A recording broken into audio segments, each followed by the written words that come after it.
persatuan dan keadilan.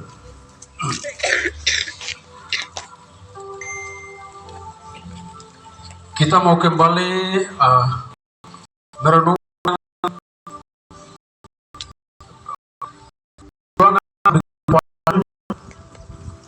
perjuangan melawan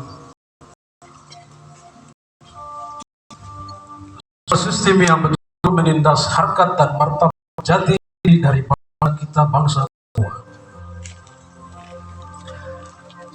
Saudara-saudara sekalian,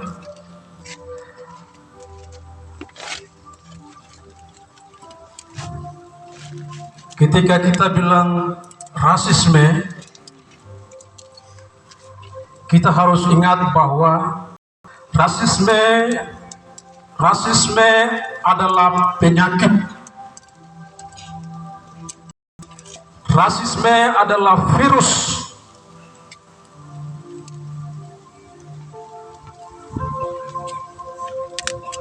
Rasisme pertama kali ditularkan oleh orang-orang yang merasa diri superior,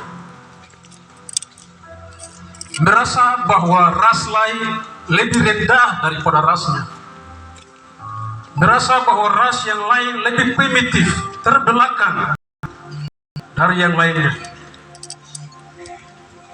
Dan ingat rakyat Papua, kawan-kawan mahasiswa yang hadir di hari ini, karena rasisme itu adalah virus, rasisme itu adalah sakit, bahkan pasiennya sangat susah untuk mendeteksi sakit yang disebut dengan rasisme. Rasisme didukung oleh ilmuwan. Pertama kali di Eropa, di Amerika, dibenarkan oleh ilmuwan. Orang-orang ilmuwan mengatakan bahwa secara biologis orang kulit putih jauh lebih hormat, jauh lebih cerdas daripada orang-orang kulit hitam, daripada ras-ras yang lain.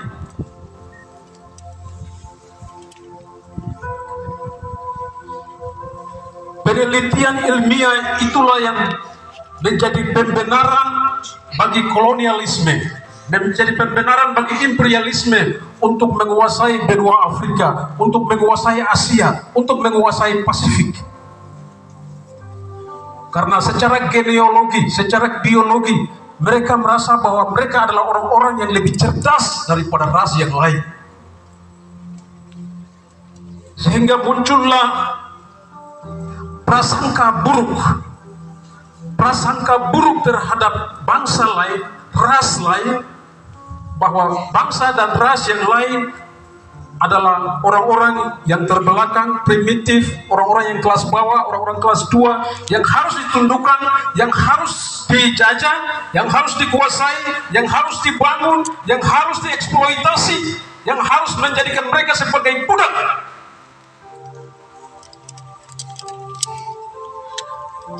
Kembali lagi, karena rasisme itu adalah sebuah virus, dia penyakit.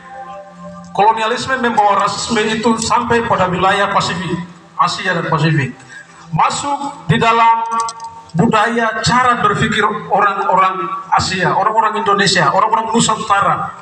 Anda bayangkan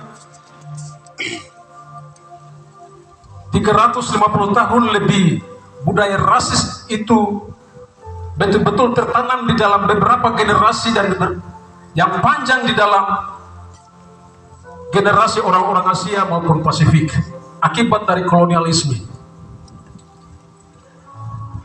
Dan karena dia rasisme dari pelaku pada korban. Korban itu adalah orang yang terjajah. Ketika Indonesia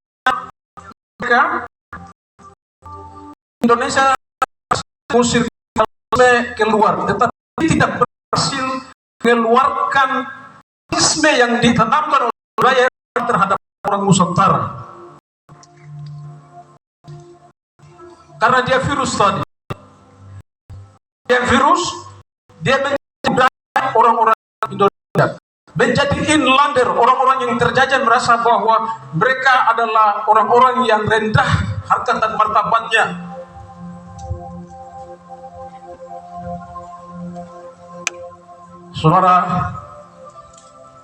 saudari, saya harus bicara ini untuk menyampaikan bahwa penyakit rasisme itulah yang menyebabkan Soekarno pada Trikora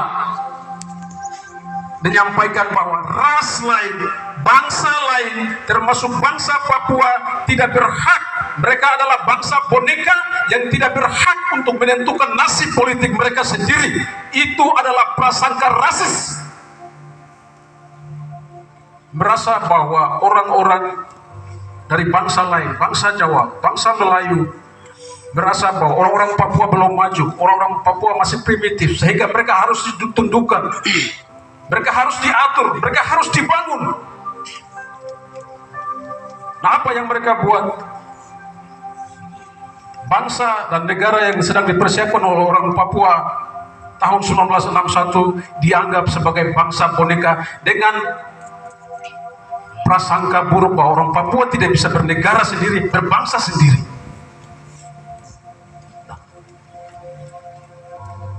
Kawan-kawan mahasiswa harus belajar ini. Rakyat Papua, kita harus belajar bahwa pencaplokan wilayah ini, aneksasi wilayah ini didasari dengan prasangka rasis. 1962 New York Agreement, 1967 kesepakatan antara Indonesia dan Amerika Serikat dalam kontrak karya Freeport. PPRA 69 tidak melibatkan satupun orang Papua karena dianggap bahwa orang Papua adalah orang yang primitif, orang Papua tidak berhak untuk menentukan nasib politiknya sendiri. Orang Papua perlu diatur, sehingga semua perjanjian diatur berdasarkan kesepakatan sepihak antara orang-orang yang merasa diri superior, antara Amerika Serikat, Belanda, dan Indonesia, tanpa memperhitungkan rakyat Papua sebagai selaku pemilik sah bangsa dan tanah air ini untuk menentukan nasib politiknya sendiri. Itu adalah rasis.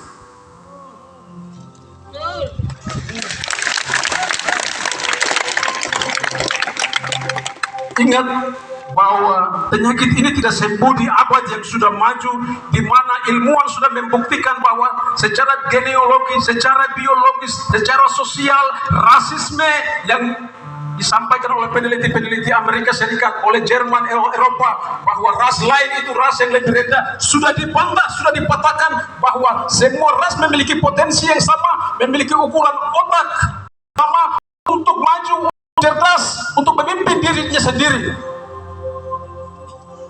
Jadi ingat bahwa secara ilmu, secara ilmiah sudah membuktikan bahwa semua ras di dunia ini memiliki kesempatan yang sama, punya peluang yang sama untuk maju. Sama dengan bangsa Papua, kita punya hak untuk berdiri menentukan nasib kita sendiri, mengatur diri kita sendiri.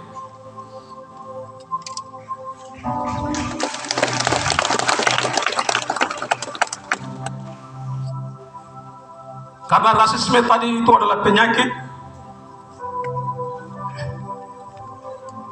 kolonialisme Indonesia menginjakan tanah ini, karena tadi adalah virus yang menyebar, dia juga meninggalkan virus itu terhadap orang Papua. Jadi dari Eropa tiba di Jawa, dari Jawa tiba ke Papua. Apa dalam bentuk Papua? Hari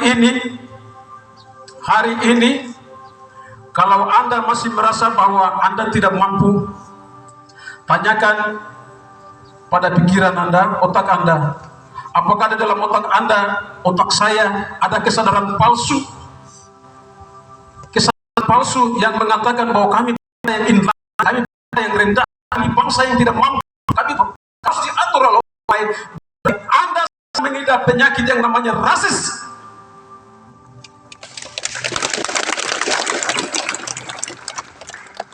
Tanyakan perut Anda, dari mana Anda sedang makan dan konsumsi setiap hari. Tanyakan kaki Anda, apakah kaki saya benar-benar menginjakkan kaki dan berdiri di atas satunya tanah sendiri, ataukah hidup di dalam bayang-bayang. Tanyakan tangan Anda, Apakah tangan ini sedang memeluk orang-orang yang ada di samping kau, atau kau lebih memeluk orang-orang lain untuk mencari kehormatan, untuk mencari posisi, untuk mencari jati diri? Kalau hari ini ada orang Papua yang mencari secuil harga diri di dalam negara Indonesia, harus mengemis baru bisa mendapatkan pekerjaan, mengemis baru bisa memperoleh partai ini, partai itu, posisi ini, posisi itu. Hari ini rasisme ada di dalam otak Anda yang tidak Anda sadari, dan Anda sedang menyatakan bahwa Anda adalah orang yang paling terbelakang.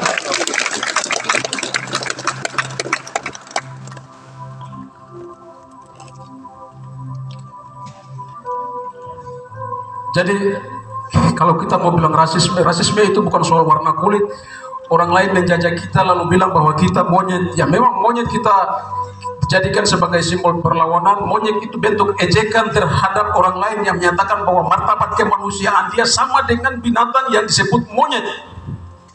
Ya kalau orang domba, nah ini Bapak Pendeta orang ada, jadi orang bilang domba itu bagus. Apa itu? Binatang yang bagus, binatang yang mantap. Kalau tikus kita bilang koruptor, binatang apalagi merpati itu kita bilang roh kudus. Jadi memang binatang sama-sama dengan monyet, tetapi ketika mereka sampaikan bahwa monyet itu mereka sedang menaruh martabat kemanusiaan Anda lebih dekat dengan yang binatang yang namanya monyet, karena simpati dengan manusia hanya memiliki 2% DNA. Darwinisme menyatakan bahwa manusia berasal dari monyet, tapi orang-orang ilmuwan ini lah menyatakan bahwa orang-orang dengan ras yang lain lebih cerdas daripada yang ras yang lain. Jadi ya saya mau bilang tuh, rasisme tahun 2019 yang kita lawan itu adalah luka sakit yang memar di luar, yang kita bisa lihat di luar. Luka yang kita bisa lihat di luar. Karena orang bilang monyet, jadi kita lawan. Tapi yang paling sulit adalah sakit yang terinfeksi di dalam dan susah dideteksi oleh pasien yang namanya orang-orang yang menganggap bahwa mereka superior. Mereka sulit mendeteksi diri. Yang sulit dideteksi adalah hukum dan kebijakan dan struktur yang betul-betul rasis yang menindas kita. Bahkan korban pun tidak akan menyadari bahwa dia sedang mengalami penindasan yang disebut rasisme.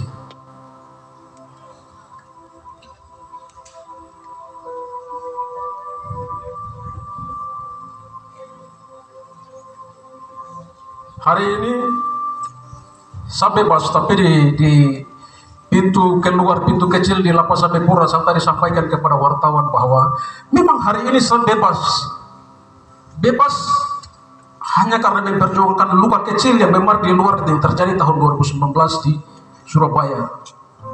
Tetapi yang paling sulit adalah membebaskan. Ingat ini kawan-kawan yang berjuang untuk rasisme, pembebasan untuk saya selalu hormat untuk kalian. Tetapi perjuangan kita berikutnya adalah membebaskan orang-orang yang terpenjara di dalam paradigma rasis.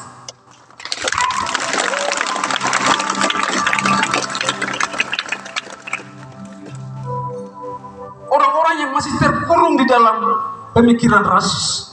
Itu adalah penyakit. Mereka masih terkurung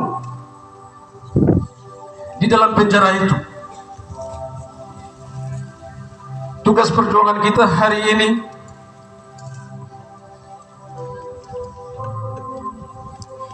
mari kita selidiki diri, kasih tahu kepada semua orang, kasih tahu kepada generasi besok bahwa mereka harus berdiri di atas mereka punya kaki sendiri. Mereka harus bebas dari pemikiran-pemikiran yang rasis. Kita berulang kali saya katakan bahwa kita tidak bisa melawan rasis dengan rasis. Biarkan mereka yang rasis terhadap kita orang Papua, tetapi kita orang Papua, kita akan tunjukkan bahwa kita manusia yang bermartabat. Kita tidak akan rasis terhadap bangsa lain. Kami melawan bangsa lain, kami melawan penindasan, kami melawan penjajahan. Kami tidak melawan bangsa lain berdasarkan kulit, warna, rambut dan segalanya. Kami menunjukkan bahwa kami manusia yang bermartabat, kami manusia yang bermartabat. Dari ujung pulau yang paling barat batas antara Papua dan Indonesia, Pulau Bo, Raja Empat, sampai ke Kiwirok. Paling utara Pulau Bovendo, Papendo sampai ke Almasu. Kita memiliki 414 bahasa. Orang bilang bahasa itu bahasa itu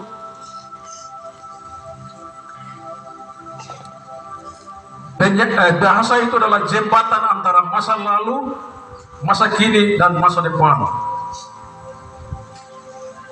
Jembatan antara masa lalu, masa kini, dan masa depan. Orang bilang bahasa adalah awal mula peradaban. Kita tanya di Nusantara ini, 60% bahasa terbanyak itu ada di pulau ini. Lantas ketika mereka bicara tentang peradaban, mereka bilang bahwa kami monyet, kami dulu yang mengenal bahasa, kami punya kekayaan bahasa yang 414, kalian yang lain, pulau yang lain hanya memiliki 15, pulau Jawa hanya berapa, pulau Kalimantan hanya berapa, pulau yang lain hanya berapa. Tapi kami, sejak nenek moyang kami, sejak leluhur kami mengenal bahasa kami mengenal budaya kami sudah beradab menjadi manusia di atas negeri ini.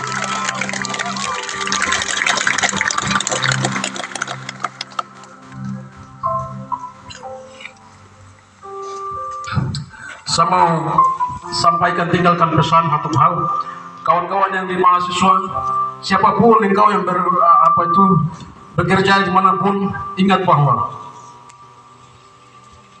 ketika penyakit rasisme ini tidak mampu kita atasi, Anda hanya akan menjadi boneka, Anda hanya akan menjadi alat pajangan, wayang, Anda hanya akan menjadi orang-orang yang tidak diperhitungkan.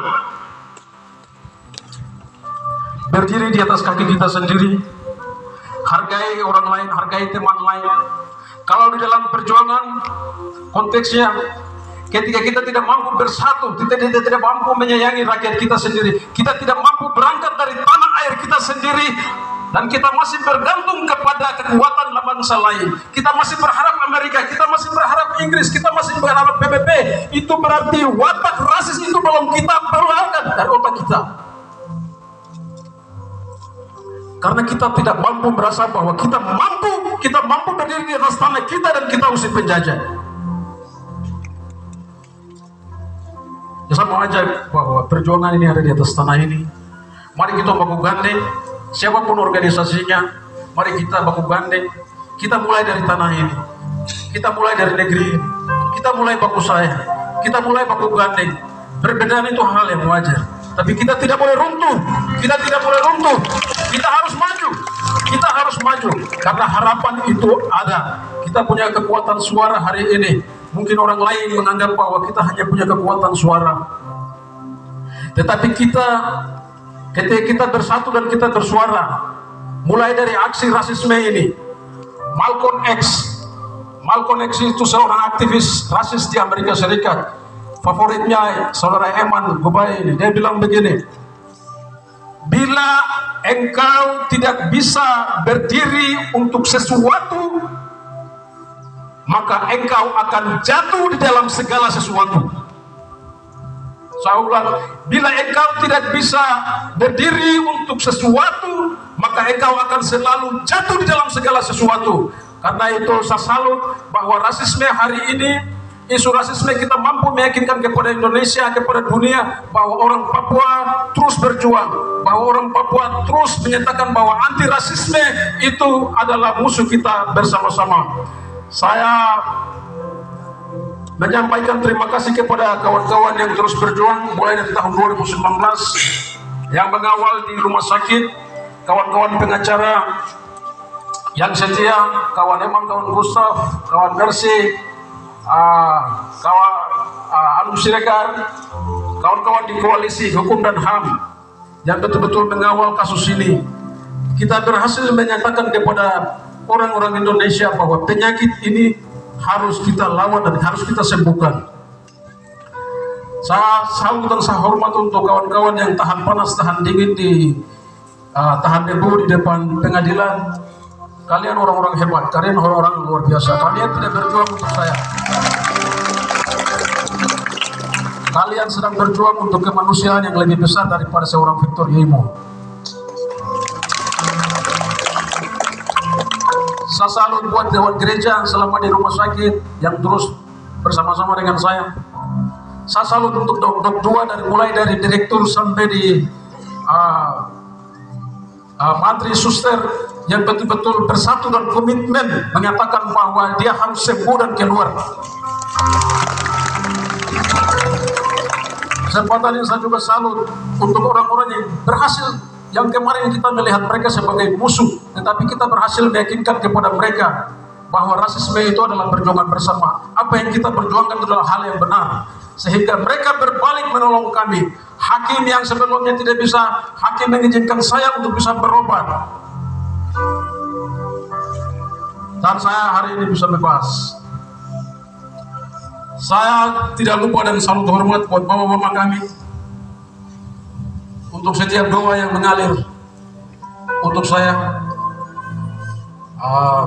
untuk gereja di setiap doa-doa syafaat yang tidak melupakan saya. Saya terima kasih untuk itu. Saya terima kasih juga kepada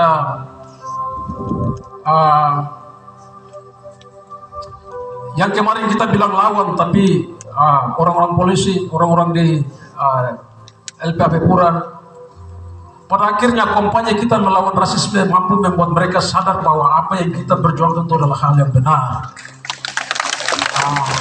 Sehingga kalau hari ini saya keluar tanpa sesuatu yang terjadi, dulu mungkin kalian lihat saya begitu agak kurus sedikit, dan mungkin sekarang kalau isi sedikit, itu bahwa kita mampu memungkinkan ke orang-orang yang sebelumnya bersejarah nasionalisme yang sedikit, tetapi mereka mampu melihat kasus sebagai kasus perlawanan bersama rasisme. Saya bersyukur buat itu. Saya bersyukur, terima kasih buat keluarga selalu di fondasi untuk saya, istri, mama, anak, dan semua. Kalian luar biasa. Adalah saya. Kalian adalah teman perjuangan saya. Menutup yang saya,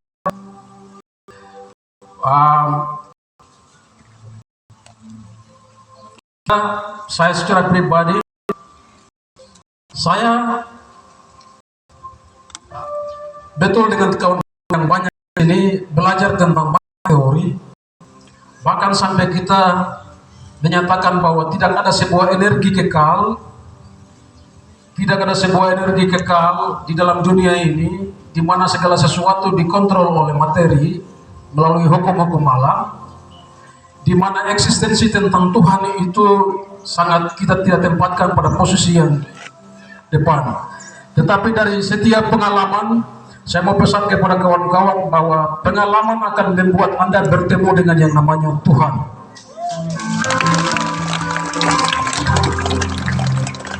Pengalaman akan membuat mungkin hari ini kita tertutup oleh banyak hal, tetapi pengalaman itu akan membuat Anda percaya bahwa ada satu energi yang kekal yang akan mampu membuat menerobos apa yang tidak mungkin menjadi sesuatu yang mungkin.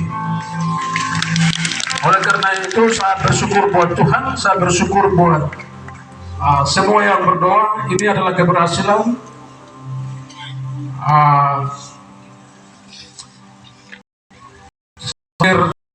Itu yang bisa saya sampaikan untuk hari ini. Perjuangan akan jalan.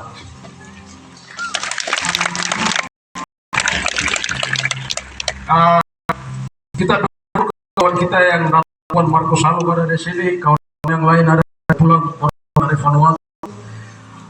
Mereka datang dengan persatuan. Saya harap supaya persatuan itu benar kita wujudkan. Kita bersama-sama ketika pemimpin satu yang baru, tidak ada yang tidak.